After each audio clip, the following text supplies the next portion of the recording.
Today we are starting with very basic concept of trigonometry. देखो trigonometry is made up of three words tri, gono and metry. Tri means you all know three. Tri का मतलब होता है तीन. Gon का meaning होता है sides. जैसे कि हम polygon में use करते हैं gon, octagon, decagon. Octagon means 8 sides. So gon means sides and metry means measurement. So this concept is basically used to measure the sides of a triangle. Always remember trigonometry is a concept used in a right angle triangle. ये जो concept है वो सिर्फ right angle triangle में ही use होता है. Okay? इसका concept कैसे शुरू हुआ? इजिप्ट और बेबीलोन civilization में it is around some 3000 BC बहुत साल पहले की बात है. वहां पे जो पिरामिड्स वगैरह बने थे उस टाइम पे ये कॉन्सेप्ट यूज हुआ था और पिरामिड्स बनाते समय वो देखते थे अगर हम इंक्लाइन रखेंगे तो ये वाली साइड कितनी बड़ी होनी चाहिए या फिर ये हाइपोटेन्यूज कितना बड़ा होना चाहिए. ये सारी चीजें वो ट्रिग्नोमेट्री के कंसेप्ट से ही जानते थे. सेम यही कॉन्सेप्ट हम आज यूज कर सकते हैं अपने बिल्डिंग्स वगैरह में. इजिप्ट और बेबीलोन के अलावा इंडिया में भी बहुत सारे इंस्टेंसेस हैं जब ट्रिग्नोमेट्री यूज हुआ है. हम देखेंगे कैसे. जैसे कि मैं आपको बता चुकी हूँ कि trigonometry is use for right angle triangle. आपको एक और चीज पता है कि पाइथागोरस थ्योरम भी जो है वो भी राइट एंगल ट्राइंगल में यूज होता है. तो पाइथागोरस थ्योरम क्या कहता है कि hypotenuse square is equals to base square plus perpendicular square. Hypotenuse हम किसे कहते हैं? Hypotenuse is not just any side of the triangle. जो 90 डिग्री की अपोजिट वाली साइड है दैट इज द हाइपोटेन्यूज और this is the longest side of a triangle. Right angle triangle की ये लॉन्गेस्ट साइड होती है. ठीक है. तो हाइपोटेन्यूज तो फिक्स है because it is the side opposite to 90 degree angle. अगर 90 डिग्री एंगल ऐसा बन रहा है, अगर राइट एंगल ट्राइंगल इस तरीके से बन रहा है तो उसके अपोजिट वाला साइड मतलब ये हाइपोटेन्यूज होगा. और पाइथागोरस थ्योरम में हम बेस किसी को भी ले लेते हैं और परपेंडिकुलर किसी को भी ले लेते हैं. बट ट्रिग्नोमेट्री में ऐसा नहीं है. हाइपोटेन्यूज तो डेफिनेटली फिक्स होता है बट इसमें बेस और परपेंडिकुलर भी फिक्स होते हैं. अभी हम देखेंगे कैसे. अब ट्रिग्नोमेट्रिक रेशियो क्या है? ट्रिग्नोमेट्रिक रेशियो में ये कहा जाता है कि अगर कोई भी एंगल यहाँ पे फिक्स है, ये तो 90 डिग्री ये तो फिक्स ही है. इसके अलावा अगर यहाँ पे सपोज ये 30 डिग्री है तो किसी भी एक एंगल के लिए किसी भी दो साइड्स का रेशियो फिक्स होगा. इसका मतलब ये, अगर मैं आपको एक एग्जांपल लेती हूँ कि सपोज 30 डिग्री के लिए ये वाली साइड 2 है और ये वाली साइड 4 है. मतलब इन दोनों का रेशियो क्या हो गया? 1:2 का हो गया. मतलब ये जो है हाइपोटेन्यूज हमेशा डबल होगा इस परपेंडिकुलर के. ठीक है. अगर 30 डिग्री के लिए फिक्स है तो चाहिए कितना बड़ा या कितना छोटा ट्राइंगल क्यों ना हो जाए, ये रेशियो हमेशा फिक्स रहेगा. मतलब अगर ये 0.2 सेंटीमीटर है तो ये 0.4 सेंटीमीटर होगा. अगर ये 0.1 सेंटीमीटर है तो ये 0.2 सेंटीमीटर होगा. मतलब ये जो परपेंडिकुलर है और इस हाइपोटेन्यूज का रेशियो फिक्स होगा. इसी तरीके से हर किसी साइड्स के आपस में रेशियो जो है वो फिक्स ही होंगे एक पर्टिकुलर एंगल के लिए. मतलब अगर यहाँ पे ये 10 डिग्री है तो कोई भी दो साइड्स का रेशियो फिक्स होगा, भले ये ट्राइंगल कितना बड़ा क्यों ना हो जाए, भले ये ट्राइंगल कितना छोटा क्यों ना हो जाए. ठीक है. अब पाइथागोरस थ्योरम में क्या होता था कि हमें अगर दो साइड्स पता होती थी तो हम तीसरी साइड आराम से निकाल लेते थे. ठीक है. तो कोई भी दो साइड्स अगर हमें पता है तो हम तीसरी साइड निकाल सकते थे इसकी. ट्रिग्नोमेट्री में क्या होता है कि ट्रिग्नोमेट्री में अगर हमें एक एंगल पता है और कोई सी भी एक साइड पता है, हमें दोनों साइड्स नहीं भी पता है और हमें सिर्फ एंगल पता है और कोई सी भी एक साइड पता है, तो हम ये सारे एंगल्स और सारी साइड्स निकाल सकते हैं. एंगल्स तो डेफिनेटली निकाल ही सकते हैं क्योंकि ये 90 डिग्री फिक्स है. ये अगर 30 डिग्री है तो 60 डिग्री ये होगा क्योंकि ट्राइंगल्स के तीनों एंगल्स का सम 180 होता है. बट हम इसके साइड्स भी निकाल सकते हैं. ट्रिग्नोमेट्रिक में हम किसी एक एंगल से और एक साइड से हम बाकी की साइड्स निकाल सकते हैं, साइड्स का मेजरमेंट. और पाइथागोरस थ्योरम से दो साइड्स पता होने पर हम तीसरी साइड निकाल लेते हैं.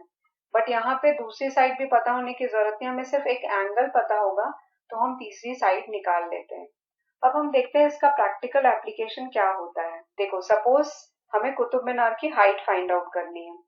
अब हम पाइथागोरस थ्योरम से इसकी हाइट तो फाइंड आउट नहीं कर सकते क्योंकि हम भले इस वाली साइड को मेजर कर सकते हैं कि जमीन से ये आदमी कितनी दूर पे खड़ा हुआ है. सपोज हम यहाँ पे खड़े हुए हैं तो हम अपना डिस्टेंस तो नाप सकते हैं इजीली, कुतुब मीनार से हम कितनी दूर पे खड़े हैं, पर हमें अगर हाइट नापनी है तो हम ये हाइपोटेन्यूज तो हम नाप नहीं सकते। तो अगर हमें पता चल जाए कि हम किस एंगल से इसके टॉप को देख रहे हैं, इस एंगल को हम एंगल ऑफ एलिवेशन कहते हैं। हम जितनी अपनी आंखें ऊपर उठाते हैं इसको देखने के लिए, अगर हमें ये एंगल किसी तरीके से पता चल जाए, किसी डिवाइस की मदद से अगर हमें पता चल जाए कि ये कितना एंगल है, तो हम इजीली ये वाली साइड भी पता लगा सकते हैं। सपोज ये साइड है AC, तो हम AC भी पता लगा सकते हैं और ये CB भी पता लगा सकते हैं। ठीक है, तो हमें एक एंगल की जरूरत होती है ट्रिग्नोमेट्रिक रेशियो में।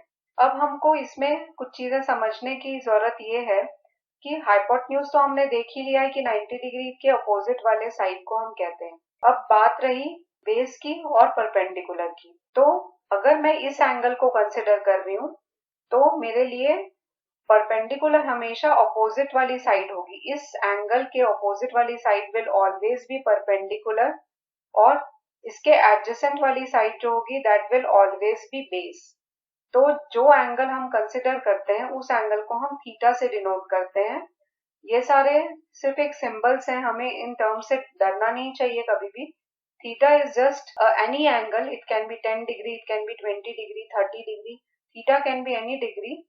तो ये जो एंगल, अगर हमने ये वाले एंगल को कंसिडर किया है तो ये बेस होगा उसके साइड वाला, और उसके अपोजिट वाला साइड जो है वो परपेंडिकुलर होगा, क्योंकि हाइपोटेन्यूज तो फिक्स है। Hypotenuse is the side opposite to 90 degree angle. अब सपोज मैंने ऊपर वाला एंगल कंसिडर किया है, अगर मैं ये वाले एंगल को कंसिडर कर रही हूँ तो इस एंगल के अपोजिट वाला साइड परपेंडिकुलर होगा और इसका एडजेसेंट साइड बेस होगा, क्योंकि हाइपोटेन्यूज तो ये ऑलरेडी हो चुका है। ठीक है, तो इस तरीके से हम बेस, परपेंडिकुलर और हाइपोटेन्यूज को डिफाइन करते हैं।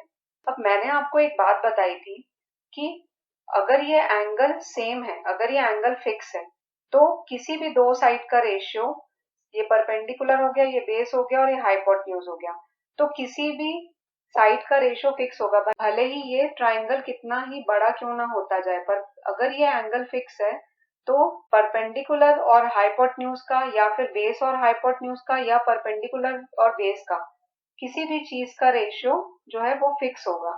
अगर इन दोनों का रेशियो 2:7 है तो वो 2:7 ही रहेगा, चाहे ट्राइंगल कितना भी बड़ा क्यों ना हो जाए या कितना भी छोटा क्यों ना हो जाए। ठीक है, ऑब्वियसली यहाँ पे तीन साइड्स हैं। सपोज मैं ये वाले एंगल को कंसिडर कर रही हूँ तो ये हमारा हाइपोटेन्यूज हो गया और ये परपेंडिकुलर हो गया, थीटा के अपोजिट वाला साइड, और ये बेस हो गया हमारा। तो टोटल 6 रेशियोज बनते हैं। कैसे? एक परपेंडिकुलर और हाइपोटेन्यूज का रेशियो बनेगा, एक हाइपोटेन्यूज और परपेंडिकुलर का रेशियो बनेगा, आइदर P:2H और H:2P, या फिर बेस और हाइपोटेन्यूज का रेशियो बनेगा, या हाइपोटेन्यूज इज टू बेस का रेशियो बनेगा, इसका जस्ट ऑपोजिट, या फिर परपेंडिकुलर और बेस का रेशियो बनेगा, या फिर बेस इज टू परपेंडिकुलर का रेशियो बनेगा। तो total there can be 6 ratios. तो जब परपेंडिकुलर और हाइपोटेन्यूज का रेशियो लेते हैं हम उसे कहते हैं साइन थीटा। ये एक रेशियो का नाम है। Sine of this angle is sine theta, और हाइपोटेन्यूज अपॉन परपेंडिकुलर होगा तो वो कहलाएगा कॉसेक थीटा। ठीक है, ये हम फर्स्ट टाइम अगर सुन रहे हैं तो हमें थोड़ा टफ लगेगा, बट जब तुम यूज टू हो जाओगे तो this is just a starting of trigonometry, आपको ये रिमेम्बर करना ही पड़ेगा। Base upon hypotenuse is cos theta and hypotenuse upon base is sec theta. ये मैं इसलिए कॉम्बिनेशन में बता रही हूँ क्योंकि आपको ध्यान रखना है कि साइन और कॉस एक दूसरे के ऑपोजिट है, रेसिप्रोकल्स हैं। Similarly perpendicular upon base is known as tan theta and base upon perpendicular is known as cot theta. So these are the 6 ratios. So let's revise this. यहाँ पे theta के बदले में एंगल C भी लिख सकती हूँ, ऐसा कोई जरूरी नहीं है कि हमें थीटा ही लिखना है, हम कुछ भी लिख सकते हैं, अल्फा, बीटा, गामा, और यहाँ पे अल्फाबेट भी डाल सकते हैं कि साइन C। साइन C का मतलब है कि मैं इस एंगल को कंसिडर कर रही हूँ, हमें एंगल बताना बहुत जरूरी है रेशियो में। So what would be sin C? It would be P/H. Cosine C, cosine actually cos ही होता है, मैं फुल फॉर्म इसलिए बता रही हूँ आपकी नॉलेज के लिए। So this is cos, this is P/H। Then tan का फुल फॉर्म होता है tangent, this is P/B। Then cosec का फुल फॉर्म होता है कोसिकेंट। ये जनरली कई बार जनरल नॉलेज के क्वेश्चन में पूछ लेता है या MCQs में पूछ लेता है इसका full form. Cosec theta is H/P। It is the opposite of sine theta, ये साइन थीटा का रेसिप्रोकल है कॉसेक थीटा, ठीक है।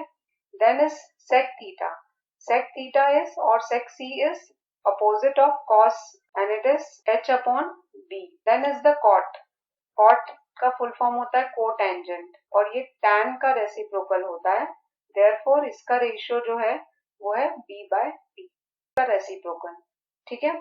So these are the 6 ratios. आपको शॉर्ट फॉर्म ही याद रखने हैं, इसके फुल फॉर्म्स याद रखने की जरूरत नहीं है, but just for the sake of MCQ and your knowledge I am giving you the full forms. अब एक बात आप समझो कि जब मैं साइन 60 डिग्री लिखती हूँ तो इसका मतलब ये नहीं होता है कि साइन इंटू 60 डिग्री, क्योंकि ये साइन अकेले अगर मैं साइन लिखूंगी तो उसका कोई भी मीनिंग नहीं होता, यहाँ पे एक एंगल का नाम होना चाहिए।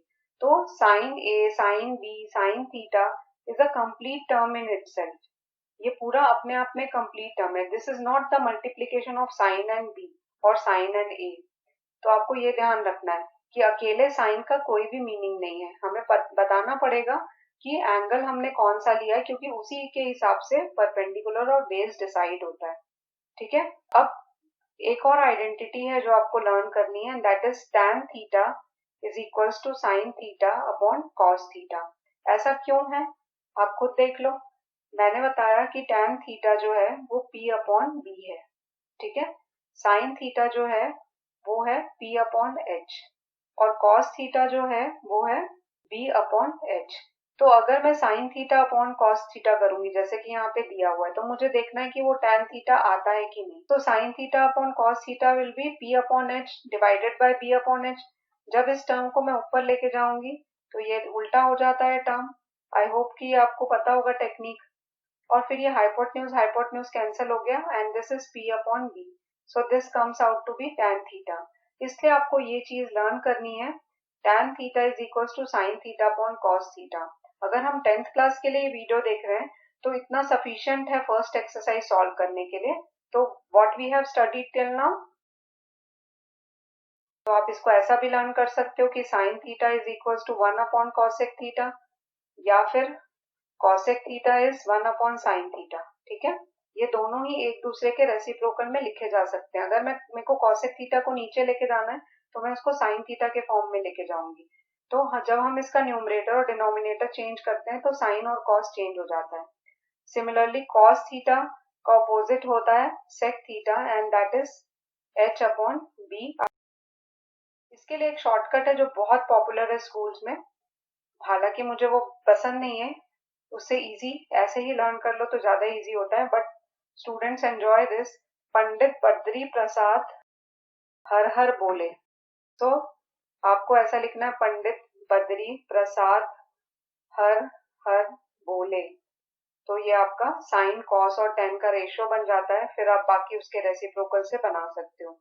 बट आप उसको ऐसे ही लर्न कर सकते हो, ये बहुत ही स्टार्टिंग है, हमको शॉर्टकट्स तब लगते हैं जब हम कोई बहुत डिफिकल्ट चीज कर रहे हो। सो p by h, b by h, p by b. So these are the 6 trigonometric ratios you have to learn in first step.